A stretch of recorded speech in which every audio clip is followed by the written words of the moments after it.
Hey everyone, welcome to the BetSperts Golf Open Championship Betting Preview. I am Ryan Noonan and excited, as always, to be joined by my friends. First, the director of all things content related here at BetSperts.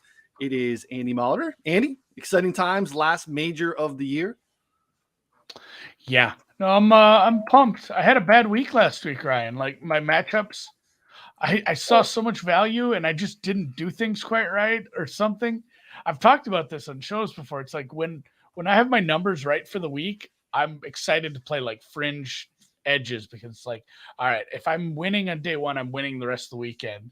And I played 6 round one matchups in Scotland, and I think they started 0 for 4.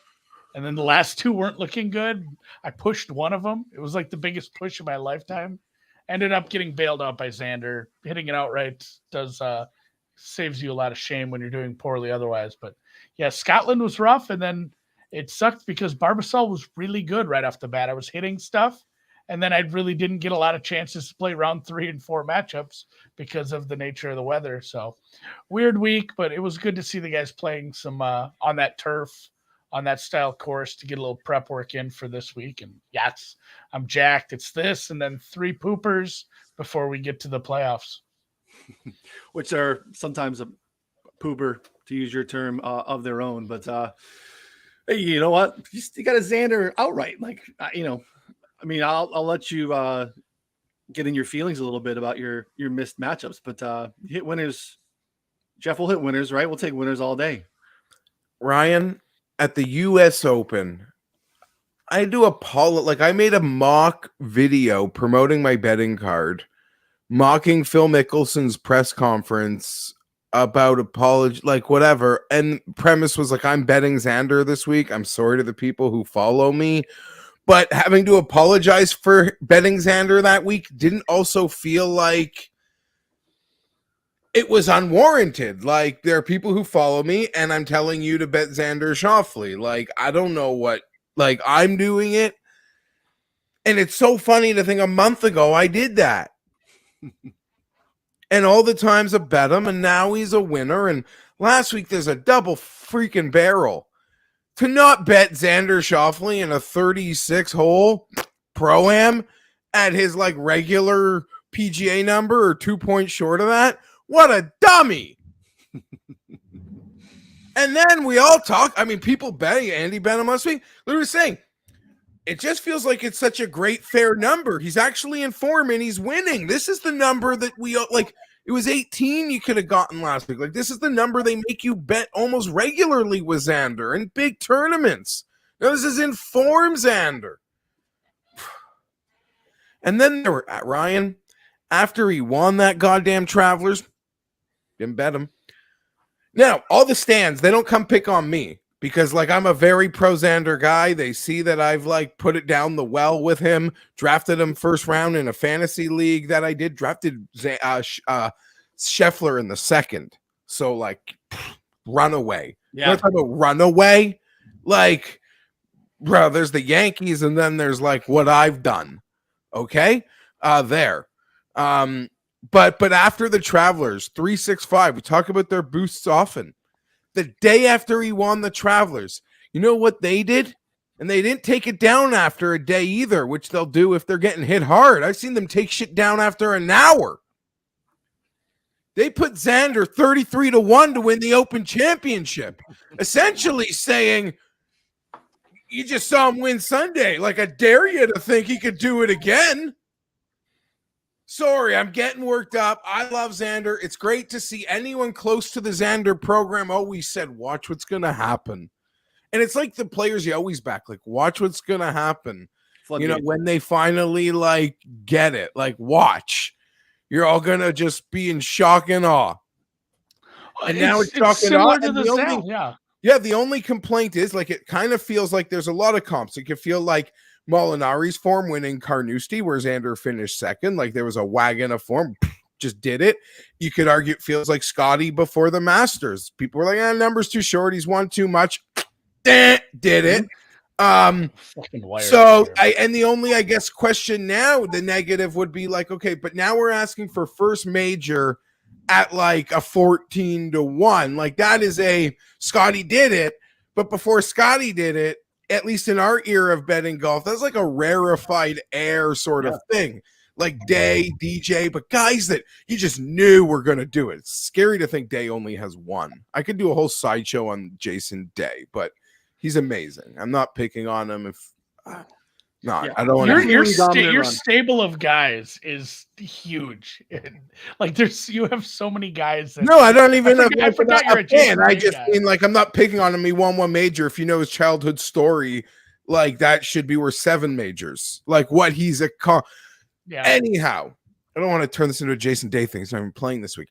Just saying Day, DJ, even like Spieth, like just rare, like really rarefied air type players. Rahm last year at the U.S. Open, but like all players was like, just you know what I'm kind of saying. Well, New Zealand's very so 2 years from now. Yeah, so now if he doesn't do it this exactly, pretty much, right? But now like we're here, but if you want to take it, even if you want to play it with the maximum placings, it's something I would never do, but people do it. Like, it's not that crazy. You can tell I'm fired up today. I mean, I'm wearing my 4th and Staley shirt, which I don't think I've worn out of football season because like didn't really end well. And you know, but it's just guys, after this weekend, I'm not gonna lose money like this till week 1. So there's like a breath of air for me. Like they're really, you know, this is the last Love Major Championships. Let's go. Come on. Wagon at Bet Spurts. Let's it's the last one. It's kind of sad to think about, but I like get my mind like football season's the next major championship. This is where I got to put myself in. Yeah. So I'm fired up. And if you're going back to Xander, Andy, I think you are. Like go, if I'm gonna lose money, there are players under like 15-1 that I'll be happy to see win, like Rory or Xander. Like the golf fan in me would love it. So I can't complain. Agreed. Sorry, I've said a lot, but let's go. Oh, it's good to be fired. I'm happy when you're fired up and it's about the PGA instead of the other. We don't have live stuff to talk about outside of Greg Norman. Well, we got live guys in the tournament. Their live bets are kind of coming. Well, I don't know. Team live. I bet a live guy. So we'll talk live. We definitely will, and I think it's fine letting him in, and it's fine telling Greg we don't want your circus in town. So you just stay. And it seems like just quickly, it does seem like at least the moment. No, it's Tuesday. I don't really know. Maybe I've even missed something this morning. It does feel like at least this moment in time, which is kind of shocking because British tabloid European press can even be more intense than American press. And you even hear Graham McDowell's gotten death threats. Brooks Koepka's been a grumpy SOB. Reed's been like, just showing off his opulence. Bryson's at least giving back to charity. I haven't heard any of them tell us about death threats. So they take it to a different level over there. But it does at least feel like Tuesday, close to lunchtime, our time, the reporting on the grounds kind of respected the 150th Open Championship and kind of wanting maybe they took the sign. You've kicked Greg out.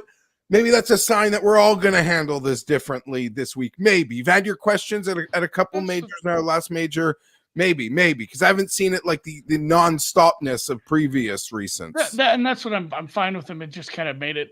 They didn't make a big deal out of it. All the press we're seeing, some great photos with Tiger and Jack, and just all these former winners and all these great players are there, and they're just focusing on St. Andrews. They're focusing on the field. They're focusing on who's there and the history of it.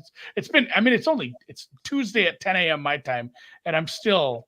We got a long ways to go, and you need debriefs from ladies soccer, right? Yeah, so you got to come up from air for ladies soccer to talk some golf. Ladies soccer has been in my head, but yeah, it's been great, and I am going back to Xander, and I just real quick Xander diatribe, like it's similar to Zalatoris where we do the whole what if game where you can really do a what if when it's a playoff, when he made it into a playoff, he was the best golfer. He just happened to tie with someone else, and playoffs are a bit random, I think. So we do that with Zal and say, like, what's the narrative around him if he has 2 wins or he binked one last year too? It's a whole different guy. And Xander was ripe for popping. It was the the desert one. My God, why can't I think of it? The waste management. The waste management. Super Bowl. He was right there. And just like he was right there, Scotty was just too good. Like Xander played amazing in that tournament. Scotty was just, that was. He also felt felt like he gagged it. It was amazing, but like then it felt like a gagging. So it was like, he did it again. But yeah, the same thing at AT&T. What if in 19 he holds off Tiger? Yeah, and he closes the Masters again, not the same group as Tiger, but like against the aura and the like momentum that Tiger had on that Sunday, and Xander just shows up and his nails. Or if he didn't follow up his eagle or his big play or Hideki's mistake on 16 at the Masters by putting it in the water himself. Mm-hmm. The AT&T this year, like he opened the AT&T with kind of it wasn't a horrible round, but like he was nails for Friday, Saturday, Sunday. He came up 3 shots short because he shot like a 70 or 72 on Thursday. Like he's had tournaments where he's played very well for 54, 65 holes. It goes to Mayo's argument on what the true argument on what win equity means. Xander was 18 to 20 because he had win equity. People would look at the career wins and say, use that, or like his ability to not win in a run and be like he was lacking win equity. But I think like the true meaning, or like the smartest guy in the room based on the true definition of win equity, is that it's like just give like a chip in a chair at dinner time Sunday is win equity. Yeah. Even if you never win, if that makes any sense. No, it makes sense. Yeah, it does make sense. So, and I have a huge card. I may have bet 8 guys already. I got a big card too because it's a major to major. Time to lose money. Same. I told myself too that I was gonna wait and feel better about the weather. And wait for tee times, and yeah, I'm saying it's a deep card, and I feel good about it. It's actually a card that is not very unfamiliar to anyone who's listened to this show over the last. Isn't that what happens with majors? Like you might pivot in 1 or 2 spots, but it's kind of this intrinsic belief. And again, like even think like maybe wild cards, and not say I'm not going to play some bombs, will come into play. In the end, like I stick into like my zone, like 25 to 50 to 1, and just dropping them. So I got weird with a couple. I dropped some bombs because depending on the weather, there's going to be Now there's a couple. Chance. I got a list of bombs that I need to pick from. I've not bet a bomb yet, but I have a list that I want to bet on. They're players I like, but they're players I believe in. We'll get to them, but anyone else under 20 with anything, Andy, you mentioned your Xander. There are 21s now showing for John Rahm, guys. The last time he was over 20, it was at Memorial. I laughed at it. I crushed it. I was like, you're all crazy. And maybe this doesn't feel like that, but there's a 2 in front of John Rahm. And it was hard he survived every cut I've made. It would be really hard for me to add him now. There'd have to be some incredible boost, but there's a 2 in front of Rahm. And that means you survive pretty much to the end of my bet making process when that happens. I know I don't love Rahm just from my numbers love Rahm because he has played well, and a lot of it is, hey, if you're gonna backdoor these top 5s, top 10s all the time and just have all these good finishes, even if you weren't really in contention, quote unquote, like you're gonna look good in my numbers. It's just I haven't been able to play him because it's still short for a guy who hasn't been really, really getting after a win outside of Mexico. But yeah, that number is getting kind of big for a guy where it's one of those where you almost have to think about playing it just off principle. Question from Bobby here and this goes to what we're talking about. Bobby Heimrich here in the chat says, I think Rory plays well this week, but I can't justify a 10 to 1. Yeah, that's where I'm at with Rory. His number is probably fair. A says, any creative Rory angles to get some exposure? It would cost me like 3 bodies. It would cost me over 3 bodies. If he wins, I'm happy for him. I'm just not betting him. You look at the stats since May 1st. I just saw the rate stat from the last hour. He's top 10 in everything. I mean, I think it's 9th in putting, which is his like weakness at the moment, which is incredible for Rory. I am worried as the golf fan. I'm worried if Rory doesn't nip one this year, what sort of mental pretzel he's in this winter with the form he entered every single one of these suckers in. And has had nice first rounds, right? The first round. I even mentioned that with Mayo. The first one that was I was gonna say. I might just bet him first round leader and then free roll the tournament from there, because I don't know if I like him at this number, but you can get a little better price on first round leader. And people too, they mentioned like, oh, what about, I don't think I heard Rory's name thrown in this, but people have said like that they're leaning towards players who played last week. Like, you kind of can't use Rory in that argument at all, because he's from here. He's grew up on this sort of stuff. He played a bunch of golf. He went and played a bunch with Tiger. Like, he gets this turf. He's going to be fine. I think he plays well. I can't bet him at that price either, but I expect him there to the end. First round leader for me. If you bet him, like, you bet it. Like, yeah, if you want to make your like, I could do it. Like Rory with a 50, it's like, yeah, no, it would just be a half of a card, and I'm not. Yeah, I can't do it, but I see it, and I have friends that are doing it. Like my buddy Andy Lack's doing it. I trust him as much as anybody. He doesn't, for him to lay that chalk, it's okay. But yeah. Our guy PGA Splits, Ron is laying on the Rory. Took the DraftKings boost to get up to 12. If he wins, I just hope it's not by a touchdown. Like, let's have a good one. Yeah, but his win will probably be by a touchdown. I can't stomach a runaway unless it's one of the 8 guys I bet.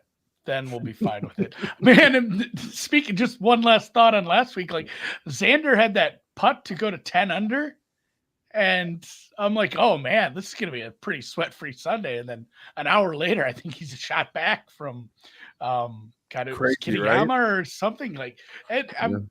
It was nice getting the win, but boy, a sweaty Sunday is more fun. Like I do like You're never stress-free. At least I don't know. I didn't know if you guys had the post that like not stress free. I don't know. Whenever I got a guy with a nice lead on Sunday, he'll always come back to the pack. Yeah. I was DOA on Sunday, so I went out and played myself. So I didn't sweat the Xander with you, but happy you won. Before we get into the weeds, Andy, I know you wanted to talk about some stuff that we have going on quickly at BetSperts Golf. Yeah, we said, what are we going to do for the swing season? We said, let's just make it really accessible for people who want to try things out, want to check out some of the features, the premium content, the Discord where we put all our picks. Like I talk about basically all my outrights on here. If you want my outright, just watch this show. I'm going to give them all out for free, but all the picks from Ron, you, me are all on the Discord. And we said, again, it was going to be a swing season promo, but it's hard to build the excitement around the Zozo. So I said, let's just, push it up. Let's do it on a major week. So right now, if you want $1 a month for full access, just a lot of our stuff is still in beta. A lot of it's still new. We're having fun. We're winning. We all 3 of us are positive units for the year and in the Discord there, but a lot of the tools still are, in the works. So we're not only looking for you guys to get to try it out for cheap, but it's great to get more eyes on these tools so we can get more feedback from people, continue to improve and work on our, tools and data. So $1 a month, literally just go to betspertsgolf.com. There's a sign up button.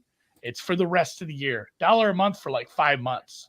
So January 1st, that goes back up to normal pricing, but hell of a deal. Check that out. And then, we do have a new tool that is fired up right now. It is in beta testing. It's live on the site, free to anybody. It's kind of a PGA Splits calls it a splits tool because he loves the word splits, but I call it a filtering tool. It allows you to look at who's done well under certain conditions, similar to other things maybe you've tried in the past, and we're going to continue to work and improve on that too. So I'm going to probably try to get that on screen on the show next week a little so we can show you a little more, but check that out. It's live right there on the site too, betspertsgolf.com.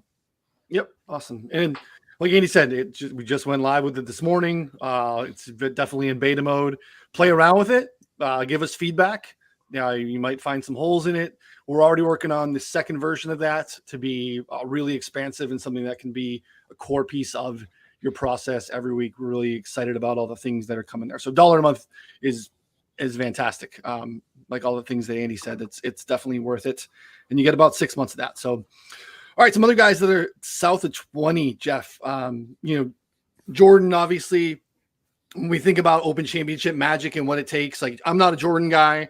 I bet Jordan last year at St. George's. That was very, very tough because I typically more often than not would bet Morikawa over Jordan. That was tough to watch. Scotty continues to stay obviously south of 20 where he should be, though. I'm seeing a 20. There's a 2 in front of his name at a couple of spots as well, along with Rahm and Fitz. Those are most of the guys that are south of 20. Have you taken a bite of the apple below 20, or are you kind of staying in that range that you typically do? I haven't hit on any of those guys. I totally get the Spieth stuff.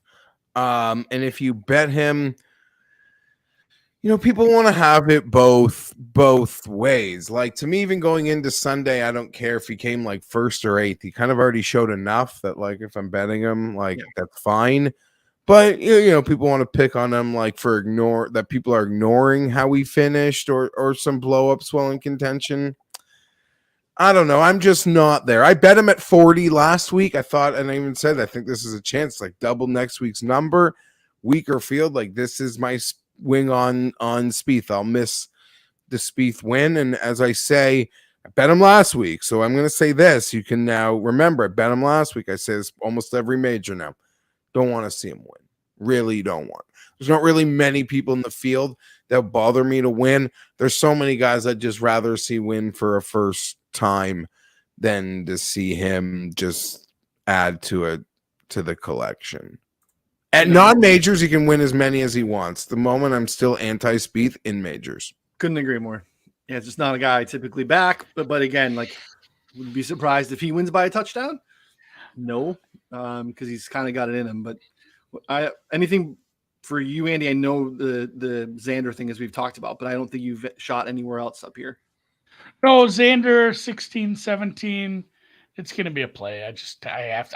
I don't have a reason outside of, he can't win every tournament he enters. Like, his numbers are amazing right now. He should be funny. favored. Like, we want form, but we want form until you win, and then we discredit it because you just won, so you can't do it again.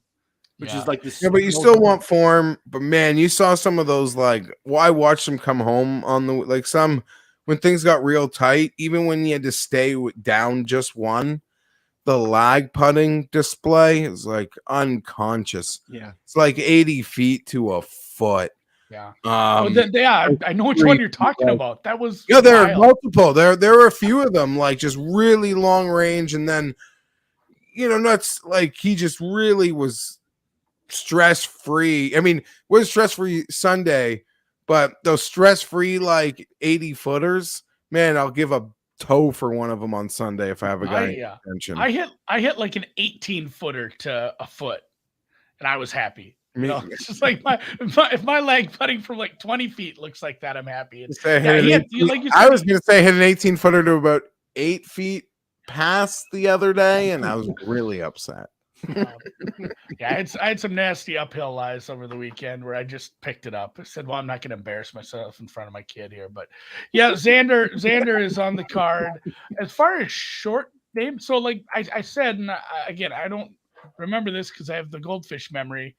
I don't remember if I said this on the air or if I talked about this before we went live with you guys, but I do have 8 guys that I'll be betting, and 4 are reasonable. They're in the Geoff zone, and 4 are not. 4 are very, very deep bombs. So I did stay near the top. I think the longest I went was in the 30s. So I did find some decent Sugar Shane prices. I'm fine betting a guy who's, he's done it before on this sort of place. He's fine over here. It's a guy, it's a European, it's an Irishman. Like, and his numbers all suss out. Like, I've been betting him a little bit lately. I haven't been rewarded much outside of some matchups, and honestly, there's some decent numbers on him in the low to mid 20s. Like Lowry's making the card. I don't know I don't know how to not do it.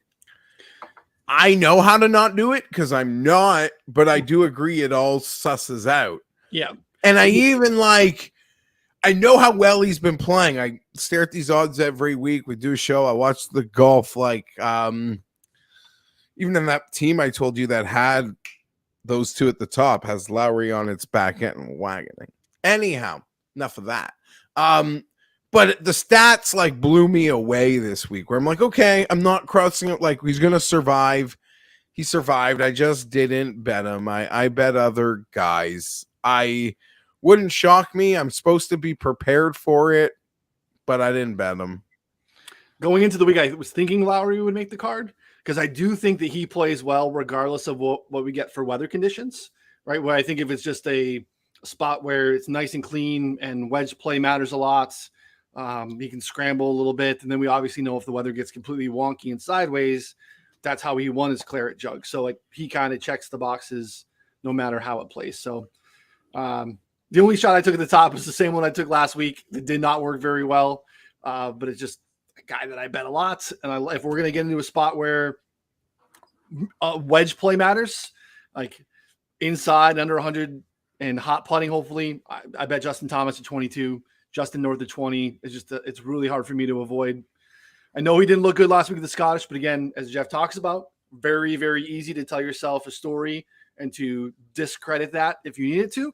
If he would have top three'd, I mean, look at his form. This guy's nails the week before a major. That's his track record. So I'm just kind of crossing it off.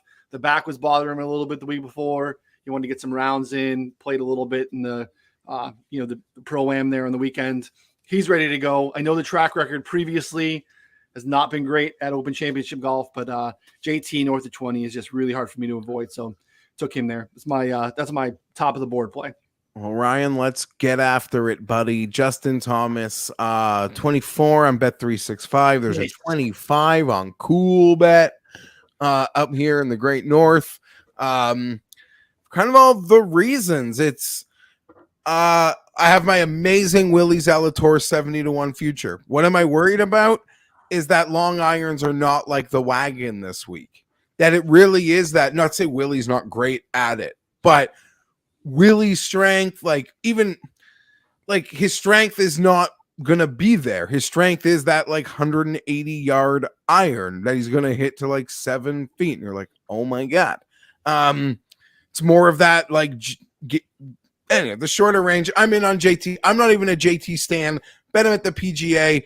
It worked out. We're back here, and piggyback that with more bets. Cam Smith 30-1. Spieth Lite, I think, in a lot of ways.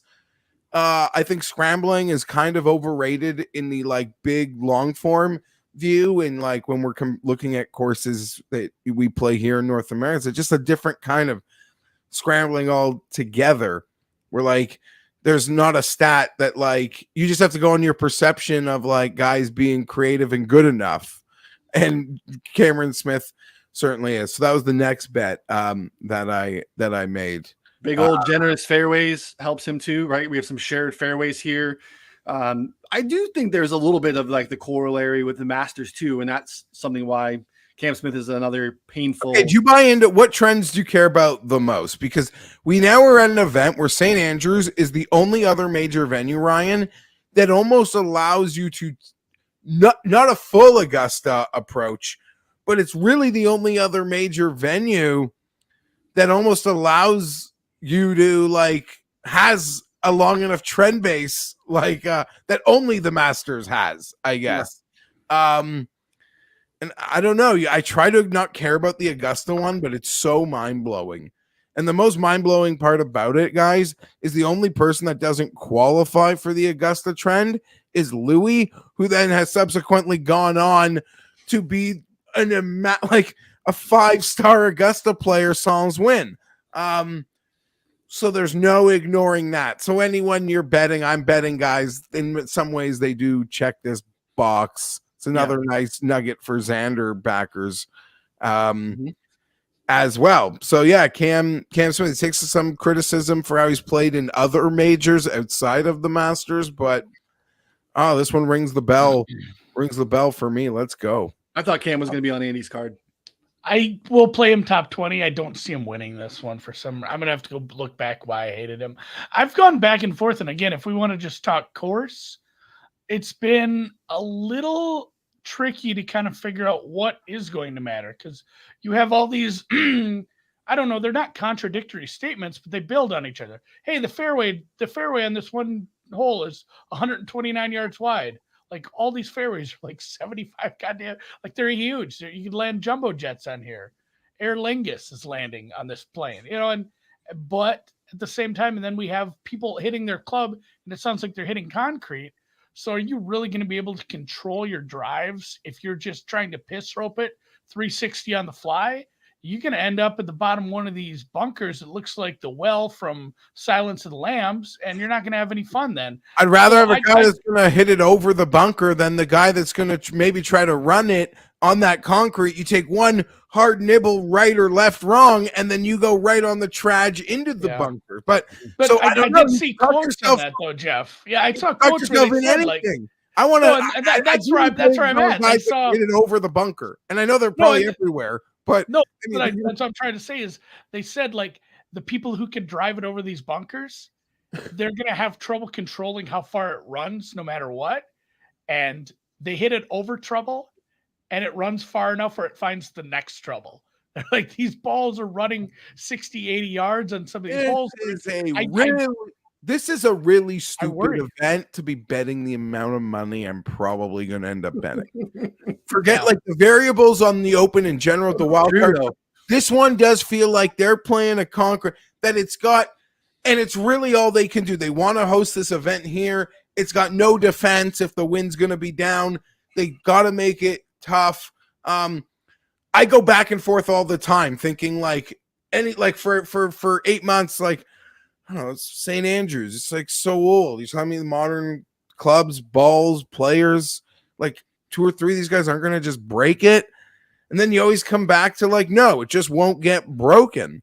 Like by hell or high water, it's never gotten broken. As 100 years ago, they probably were worried guys were going to come in there and break it.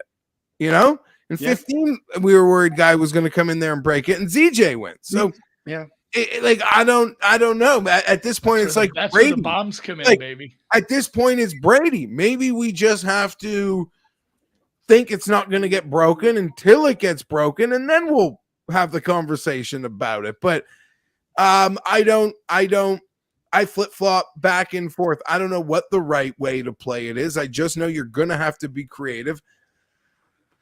I think like of any course, like experience might matter here than it did last year. I'm not to like downplay what Morikawa did. I'm all over the place. Oh yeah, it's a dumb. But to be up in the night betting it live maybe, but I don't know. I like to bet pre-tourney. That's what I do. I'm staying in the lane. I stay in. I'm over invested.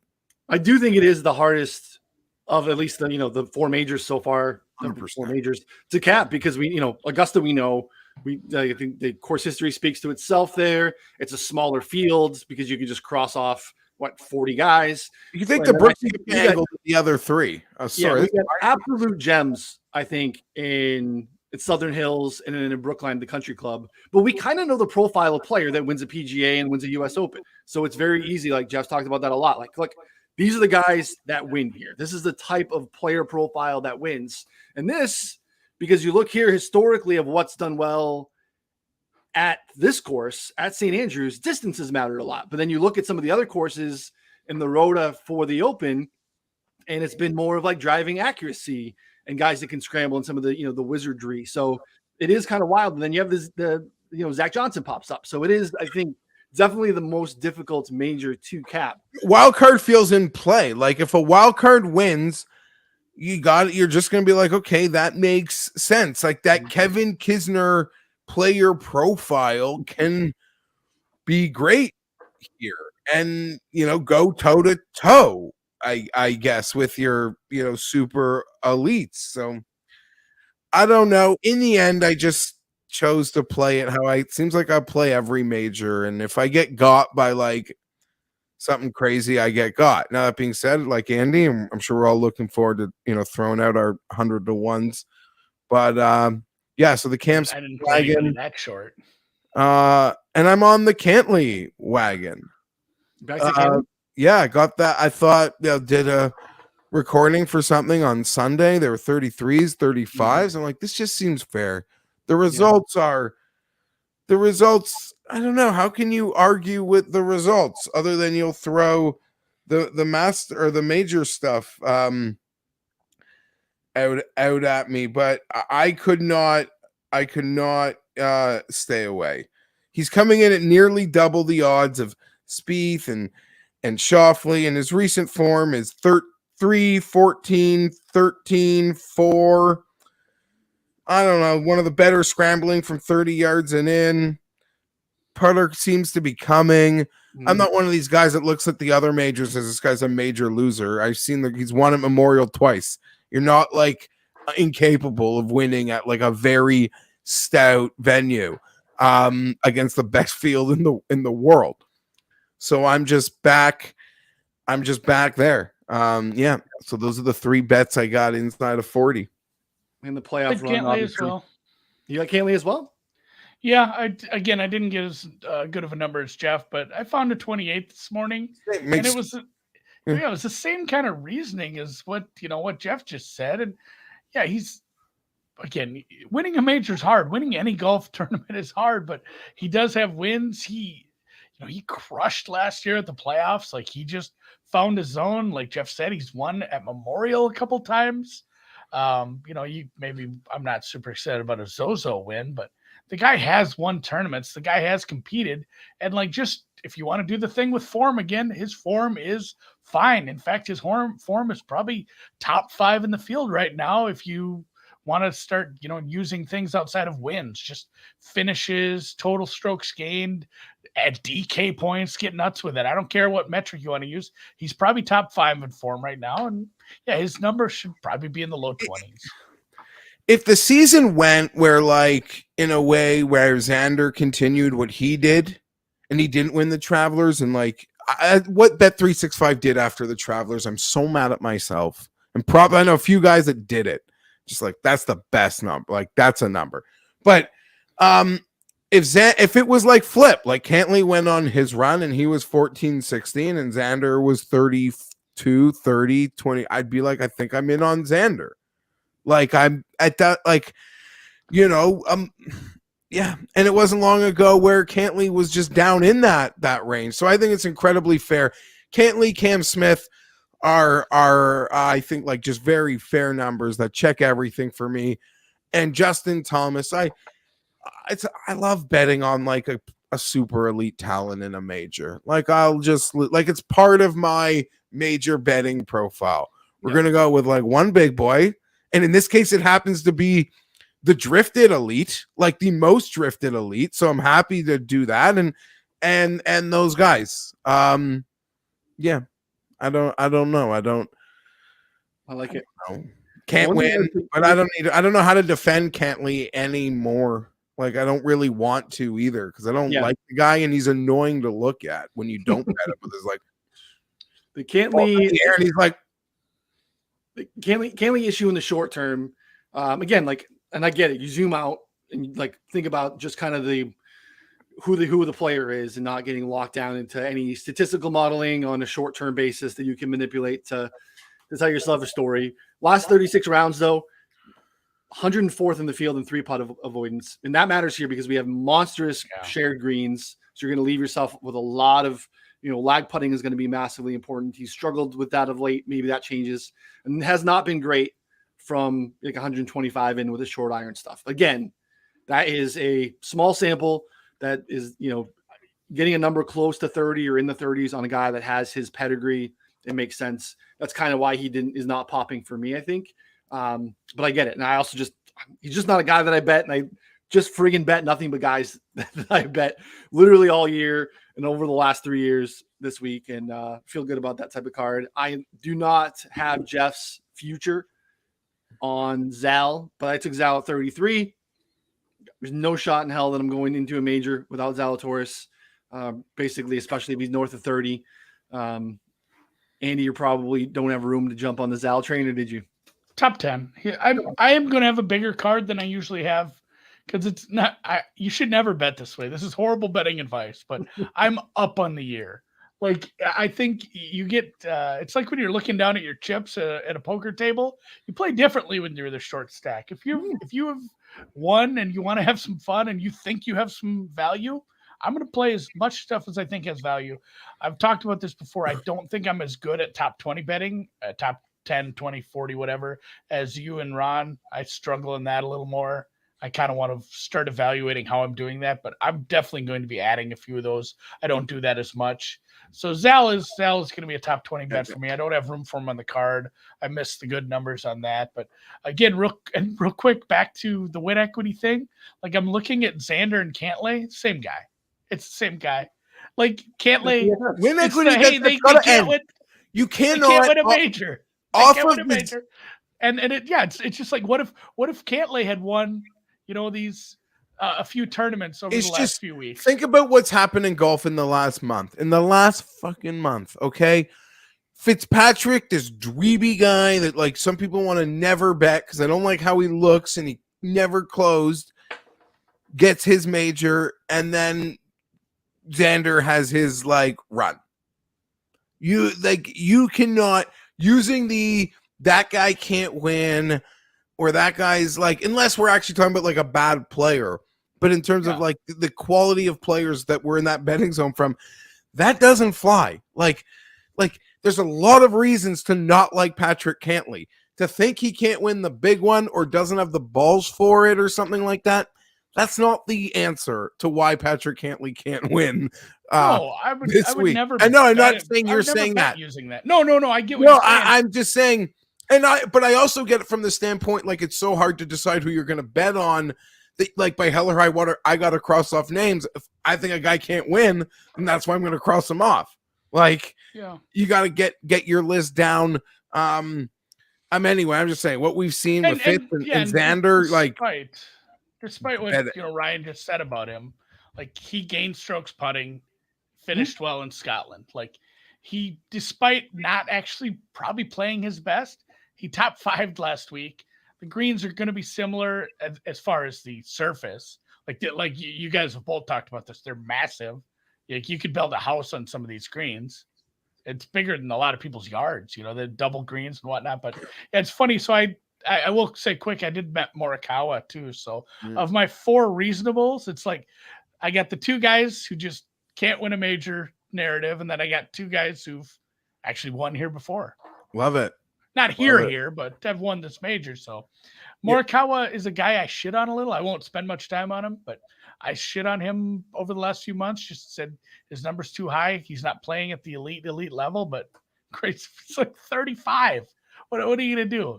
Like, I'm going to take that at this point because we saw him adapt to this sort of turf and it worked. Like, and again, maybe it's not the long irons like you guys alluded to with Zal, but I'm fine with his short stuff too. And if he runs hot with the putter, hot enough, he'll compete. So big number, had to bet Morikawa.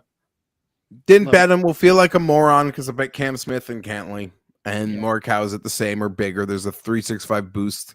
I think like 35 or 40 even. It's stupid. Yeah. I get a few in this next range. I imagine at least one of them is a bet that I think I got 3 bets in this next range. Okay. I can't not bet Sam Burns. I got Burns at 45.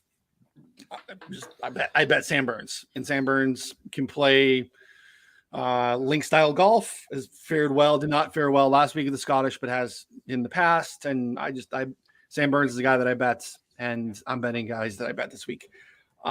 There's a lot to like from a statistical standpoint and a little bit of course history standpoint for Tony Finau. And Tony Finau at 50 is a really nice number. If you happen to have Circa's got a 59 out there, which is very generous. Everyone else has moved.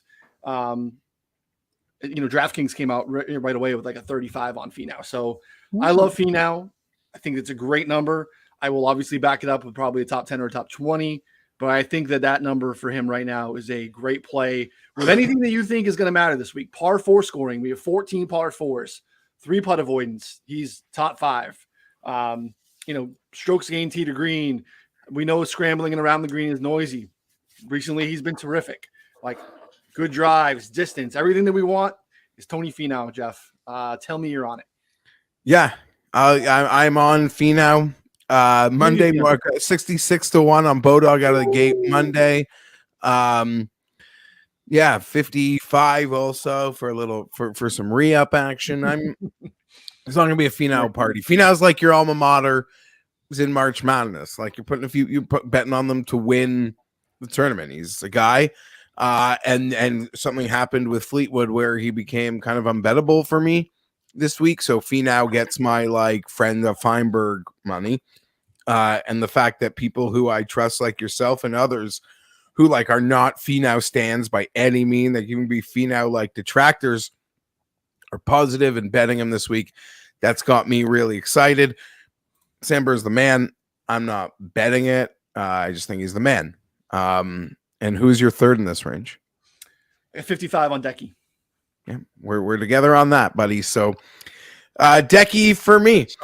People can look at what Spieth did at the Scottish and they're like really happy. And I made this point with Mayo. You have to make your own case for yourself. Like if Spieth came 1st or 7th, if you bet him before wanted to bet him, like that shouldn't have changed anything. Decky played horribly in Scotland, apparently. But he had 4th at the US Open. And for the purposes of my bet this week, I use the mental angle. I'm just happy he played. Yeah. Like, I'm just happy this isn't his first start since his 4th at the US Open. That he teed it up, disrespected Elite. I've only got a 50 on Decky, but 50 on Decky, that 66 on Finau. And I did it. I like bit the apple. I bit the apple with the Dustin Johnson. I made the bet 40-1. Yeah, I could see why there are detractors to it, but I think he's just slow walking right into a great situation. Andy's a detractor. Andy thinks he's not good. Very much. There are a few guys. I don't know. We saw a little bit, at the last live event where he was in contention, but it's hard to, take that and make sense of what it is. He played okay at the Players. We saw him play good. Mayo, people would tell you a third in that lift field is worth playoffs. More than Boston's win. That's the thing. Like I got to throw that out. I can't take any of that into account when actually looking at a guy's form. But man, he wasn't bad at the U.S. Open, and he's like just putter abandon him. Finished 23rd at a U.S. Open where we all acknowledge those live guys were like at the U.S. Open. There couldn't have been like a worse spot major. They'll all look back in their careers and be like, that was like the most mental expletive major I think I ever played in my career. Imagine getting the money those guys got. Imagine, Andy, you get the money, like an insane raise, and then you go get a like peacock into where all your buddies from your old job work. Like, and then all the questions, and he actually played pretty good as we saw other guys play completely horribly. I don't know, but he's a veteran now. Like he's truly a veteran. And it's crazy. Like he's almost closer to the old man than the young guard. Like, I don't know. I think there are a lot of things that work. Like Decky, very underrated, clean ability to like make that like the lag putt stuff. Yeah, I mean, you could. Yeah, it's not a perfect pick. I'm expecting it to lose, but I'm in. I bought the grease. Yeah, it is going to matter on his putter. His putter is what's going to matter here. Like, when he's played well, when he's done anything of substance, it has been on the heels of his putter. I mean, just as far back to last year's playoffs, like he gained most of his strokes on the green. It's not like he won, but he placed high enough to get a shitload of money. That's where he got his taste. He got 6th at the BMW and 8th at the Tour Championship, and he smelled blood. I was counting my money. He got the big checks. I was counting my money in 15, as that weather got down. Oh, He yeah. was winning. The weather went Dominant. down. He put out those double barrel 75s. It was, I think that was before he even won a major yet. So that was still where I had to come on the next morning and be like, I promise you he's not a loser. Now, like, He was so good Thursday, Friday. yeah, and if he wins, like I'm a fan of him. Like that's the one thing I've noticed with Liv. Like even seeing a bit of it, seeing Patrick Reed, Dustin Johnson, guys I've always kind of been a fan of, whether you like them or not.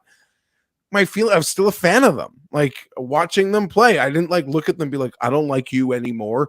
In the same way that even having like a moment of like not liking Eric Weddle in another football jersey. Like I didn't even have that sort of like feeling, like of like that we get as sports fans. Like none of that. Like my allegiances kind of still totally remained in one way or in always, I guess. So yeah, I don't know. And yeah, maybe, and that's where I'm at too, because I have an outstanding bet with Cal over DJ going 0 for 8 on the live this year.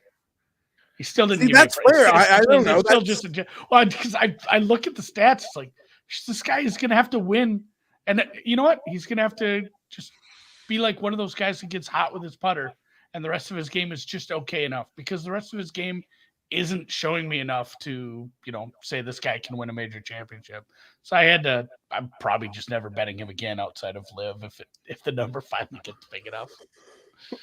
Yeah, made the call on Decky and Zalatoris too. Both of those guys are not guys that we think of as like they're almost team no putt guys in a way, but they're both terrific lag putters. They're like 3-putt avoidance is outstanding. So we know that Zal can be really dicey up close, whatever, inside out, shaking, all those things.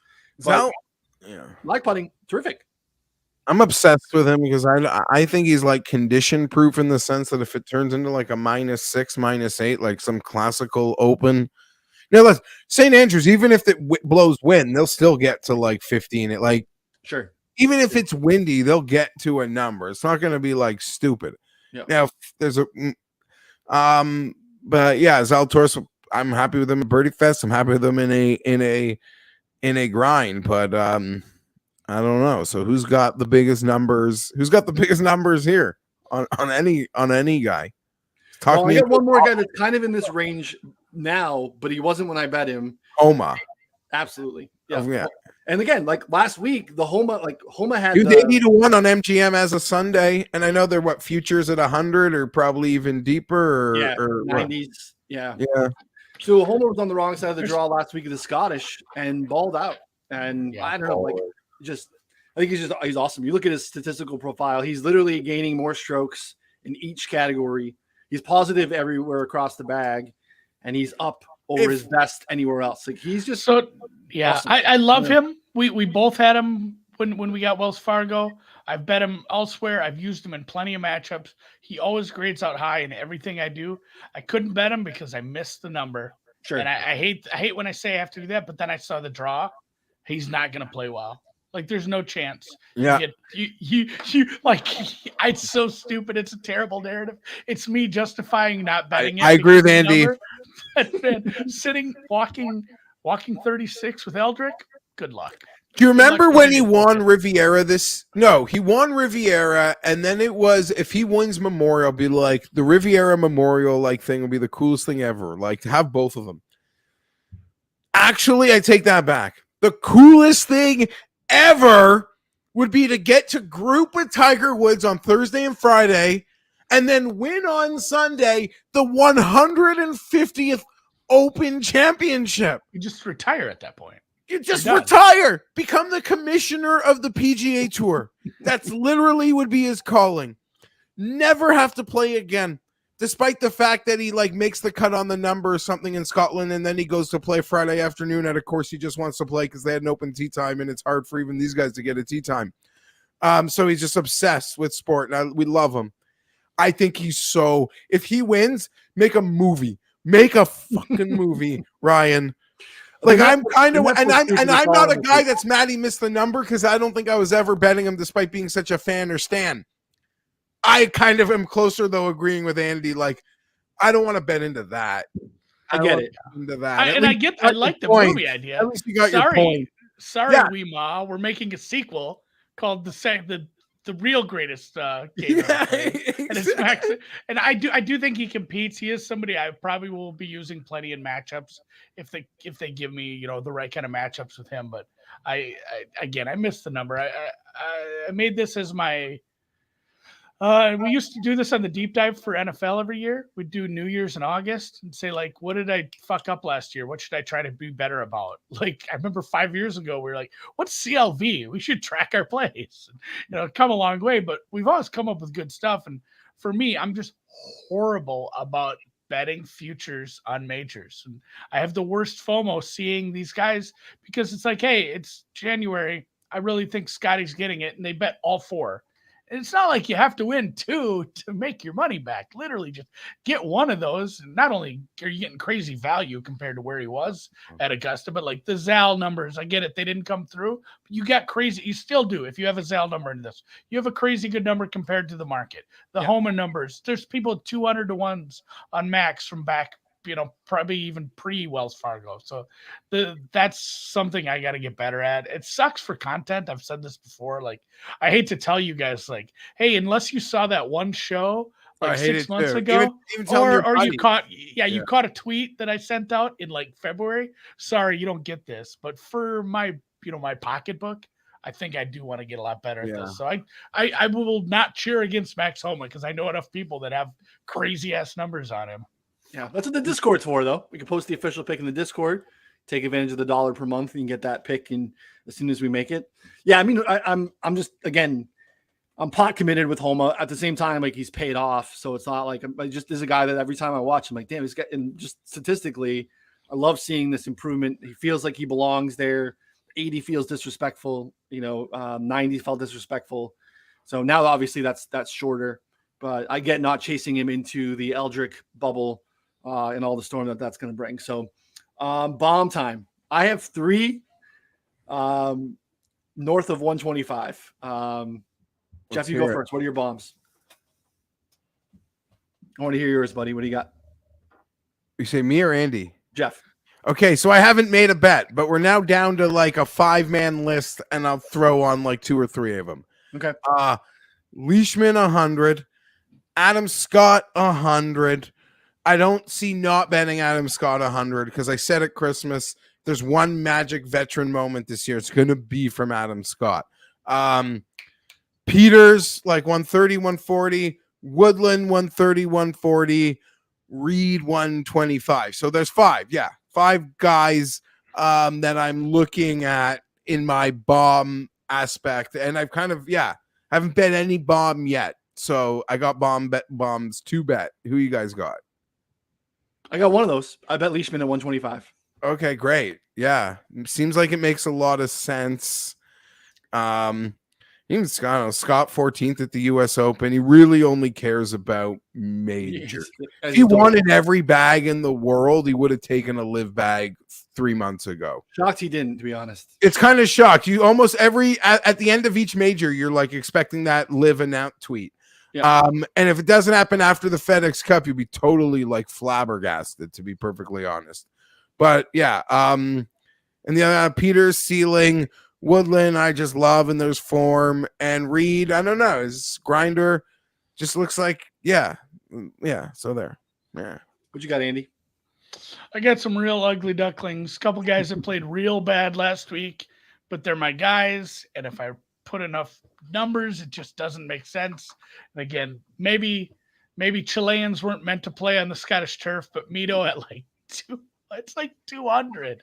Like, you're gonna get a few bucks on me at 200. That's it's a guy I've bet over and over again, and it's just maybe it doesn't work out here. It probably doesn't. He didn't play well in Scotland, but he has all the tools to play well, and that's just a massive number for a guy who has competed in tournaments this year. Yeah. And then, I mean, it gets uglier from there. I'm going to bet first Open. Yeah, I think so. I'm going to have to double check that, but I don't think he played here last year. I'm checking right now. I think it is. It's big. I mean, I know Morikawa just did it. If that was an event that allowed him to play to his strengths, this would be. Yeah, I don't know. St. Andrews, I have to believe there's some level of like I don't know. Yeah, go me. If he's your guy, he's your guy. I'm not. I love it. I love you. Bet your guys. And the biggest events, even more reason. 2019 U.S. Open, and then the PGA and the U.S. Open this year are his 3 majors. Hold on. Yeah. Sort of cut you off, Andy. Ryan, you didn't bet Aaron Wise? I absolutely bet Aaron Wise. Oh, sorry. You haven't yet? Yeah. No, I bet 3 bombs. It was Leishman, Wise, fucking bet Bryson at 130. Oh, okay, yeah, put him on my list. So I got 6 guys because he's still percolating. 130, guys. 130. Is that still out there? Where is that? That was in DraftKings. Yeah, I think it's like 110 now. I saw as high as like 140, maybe. I mean, that's insane to me. And I know that he has not been good. And I know that, like, some of the short game stuff and, like, the creativity has kind of not been there. And the putting hasn't been great. And I don't know. Like, it's just, we've seen if anyone's going to break a course, it's been him. And we have all these, if it's like that, she's playing really hard and fast. And he can bomb some of these and can find himself with some eagle putts on these par 4s. Like, I don't know. Like, it just, I wouldn't have bet him at 65 or 70, which you see at some spots, but 130 on Bryson, I had to do it. It just seems like an egregious number, to be honest. Yeah, shoot. Who am I gonna bet? Yeah, I don't have him rated well at all. Even off the tee, but that's a stupid high number. I'm still not betting. I still can't cheer for him. I'm still mad at him about the Augusta. I agree. But I cover my bases with Wise and Homa and Burns and JT. Like, those are all guys that I feel good, about myself as guys. So yeah, that's the card. Keegan, I found 150. That one doesn't feel good. You should feel bad when you place these bets. I don't know. He has a couple top 20s at the Open back in the day. Like he jives well with this style of course. He's fine with the driver, above average finding greens. Everyone should find these greens. They're the size of a county, but Keegan 150. And then again, uglier and uglier. Paul Casey, 200-1. First event, right? Since before the Masters? Yeah. Love Paul Casey. I know. Love Paul Casey. 200.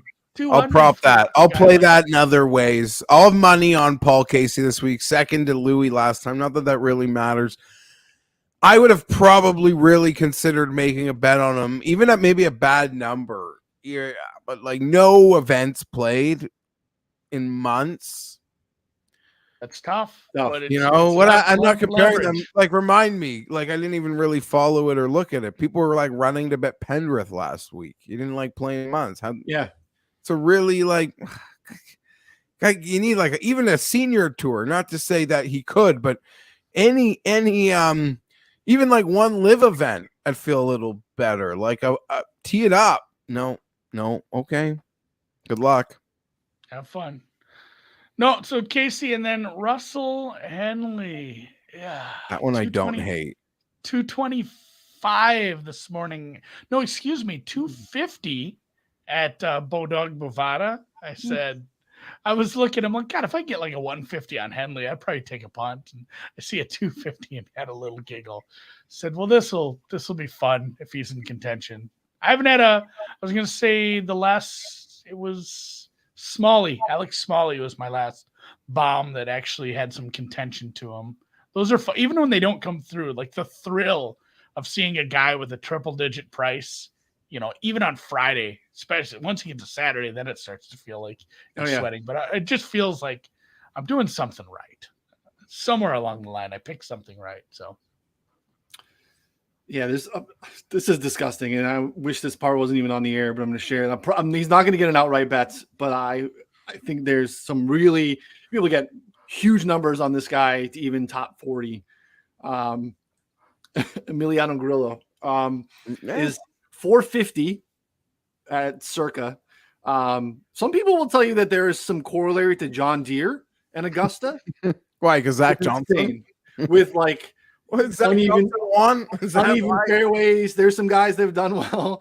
That's the story I'm telling myself on Grillo's T2. Okay, well, that works for your Bryson bet.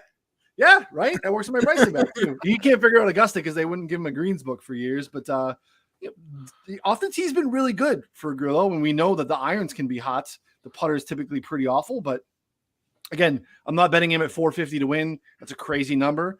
But like to T40 to show up a little bit, I don't hate him as an absolute kind of just super bomb from a finishing position standpoint. So we don't talk about that very often here. I got enough bombs from an outright standpoint to not burn money on Emiliano Grillo and be mad Thursday morning when I wake up when he's already +8. But hey, stranger things have happened. I do have him popping in a weird spot. I did some specific modeling on just like, who do I think can tame these fairways? Like, and again, we're saying they're wide as shit, but I said, who can control it, avoid some of these problems on the right-hand side, still hit it with some distance, and put them in a safe spot for a good approach shot.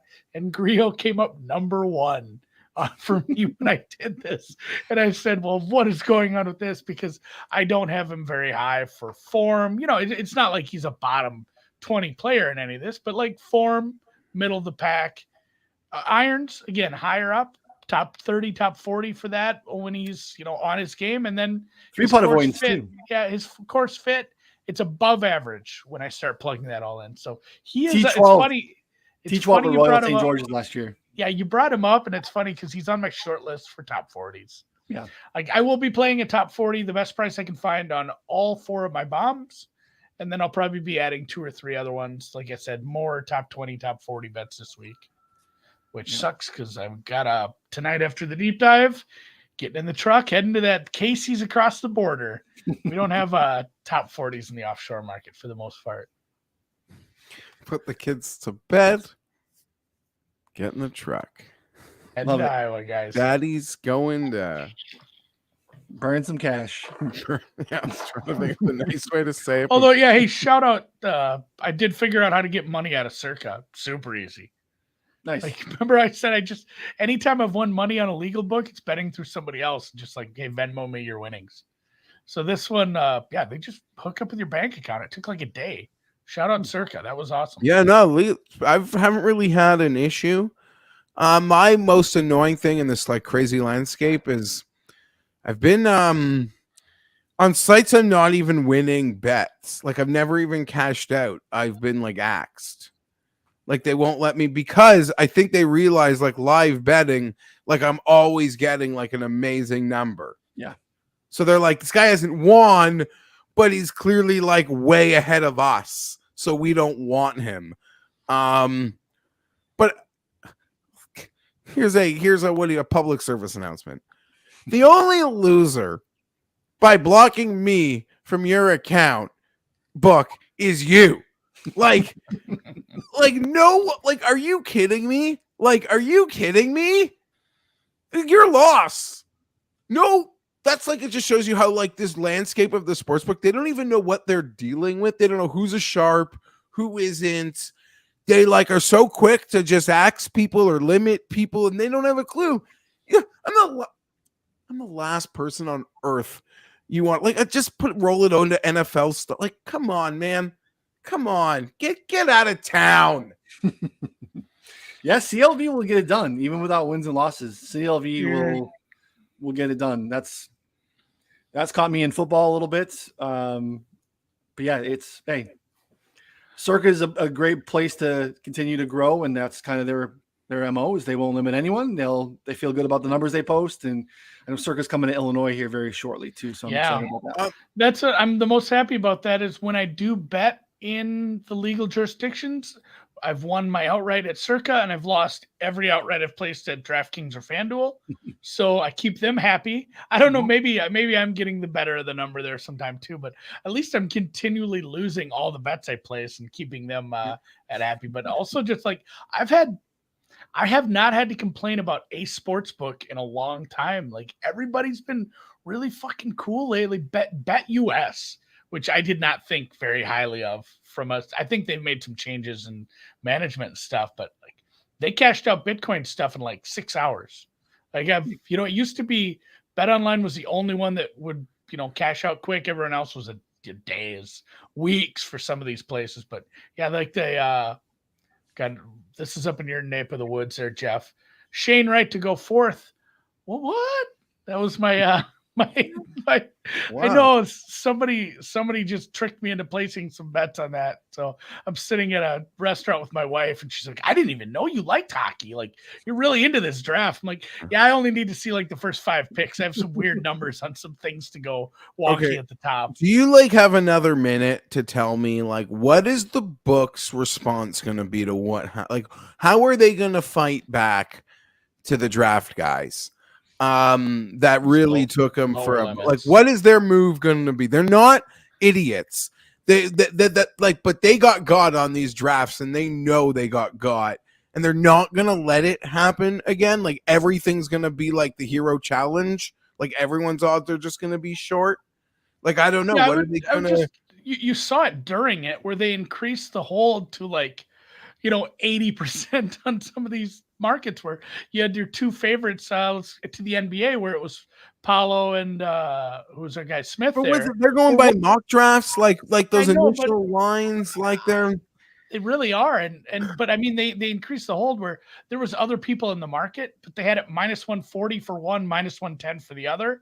And I don't even think that's enough. If people have info, what's your bet, Geoff? If you know something for sure, I don't care if it's minus 140 or minus 1400. Back in the day at 5 Dimes, they offered a line on 2 over 1.5 Notre Dame players to go in the first round of the NFL draft, and it was two linemen and a linebacker. Either way, they were both top 10 prospects. They opened at like minus 200, and we just kept betting it until like I didn't have money in my 5 Dimes account because it's like, what is your bet on a limit? They're just not going to let you make a bet. Like they might literally treat it like wrestling. Like they don't know lower the limits, Royal Rumble, but we're not going to let you bet so much. Like we're gonna do it because it's entertaining and you guys like to do it, but we're not gonna let you do that again. Like I would just lower on their side and think Trayvon Walker. Thank you guys. Like that was freaking amazing. And I saw what happened with the NBA and the other night. There's just no way they let that they let themselves get exposed again. I feel they're too smart, right? Or we should print those out. Like I should do have my one of my older aunts do a cross stitch of my Walker, my Paulo, and my Urov tickets. Yeah, you posing with the commissioner, Andy. Yeah, just having all 3 of them in there. But beside the frame picture of all your live bets. They're gonna. Oh my God! Yeah, for your grandson. Great job, buddy. But no, they're just going to have to lower limits. And like Rex, I think he's with Play Up. He just said we're just not going to offer it. Why? He's like, we want to be a bookmaker who offers like the real bookmakers, them circa. They're not going to offer bets on this. They have no interest in losing money. They take real money, real big money. Or they just show up real events where it's going to be like 80 to 1 or 6. Right. They can get hit like it's like 8 to 1 at that point. Like, okay, you want to get us for 8 to 1. That's what Caesars did. Caesars barely put anything out in relation to the rest of the market. Like they put out a lot of first pick stuff, but they didn't have player over-unders until like 2 days before. Very, just a few guys, nothing egregious that you could absolutely destroy them. The public is so far ahead of them on this, though. And that's so rare. More wild. And I'm even referring to the first overall stuff, which came in at big polarizing numbers.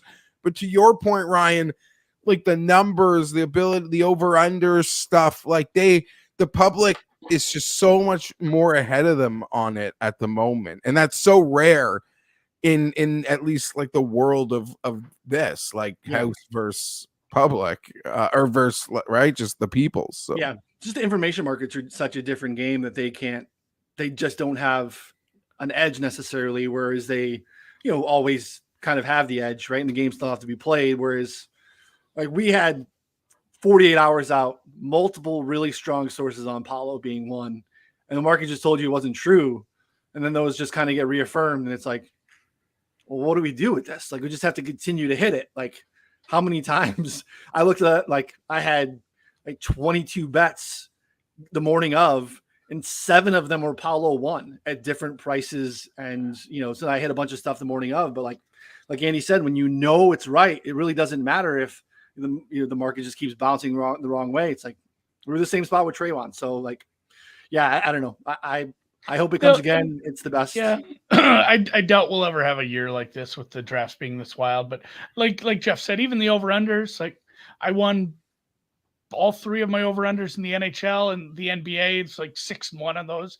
And when I say 6-1, again, that is like 28 bets because you can't bet much money on these over-unders. So it's like, well, when I want to bet one, I'm betting it at 4 or 5 places at the same time at $50 or $100 a pop because that's all I can get down without being in a legal state. But it's again, those are hard to beat. So I would just like, if I'm a sports book, offer them, keep your limits capped, and on the futures, keep it capped to, if it's, don't make it $100 limit on a bet, make it to win limits. Like you see that sometimes where, oh, you want to bet the longest shot on the board, you can only bet like $5 to win, 10,000 or whatever. Mm-hmm. You have to have that limit cap on the real long shots to avoid some of the nastiness there. So I think that's what you see, but these recreational books, they're not going to get away from this. And again, even if they get shit canned, like they're not going to lose money that month, that year, maybe not even that week.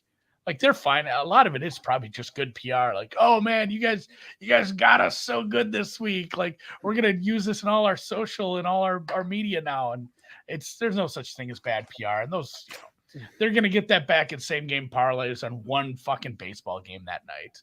Like people are such degenerates. Like, and the people who do win, a lot of that money is coming back next month anyway. Like, oh, you won all this money in the NBA draft. Guess what? You're betting baseball now. Have fun, especially late season baseball. Good luck beating us at a super, a hyper efficient major market. Like you're gonna give that money back anyway. So I think they're gonna be fine. But if I were them, I would lower limits. Like don't let people bet crazy amounts into this stuff. The first overall markets are the most liquid. And again, I complained about how much I can bet. I was still surprised in a couple places, like what they took early in the cycle. And again, another shout out, Bet Any Sport. Never took a cash out from them after they switched over to from 5 Dimes. I was really worried about that money or that account in general because it doesn't get used much, but they were pretty good about it too. So I think the ultimate answer is just limit people a little on this shit, but keep it up. It's fun. It's so fun to just see all the takes and all the tweets and articles and all the hoopla around these drafts. Like it's so much more fun than betting on a football game. Oh yeah. It's intoxicating, to be honest. It's the best betting events, to be honest. So, all right, gentlemen, good stuff. As always, Open Championship. Good luck to everyone out there. Again, head over to betspertsgolf.com. $1 for a month. I mean, I don't know what else to do. We want you to just kind of get in there. Like you said, Andy, we got a lot of unique tools that are just in beta mode. We would love for you to play around with them. This is your chance to do so. Gets you entry into the Discord.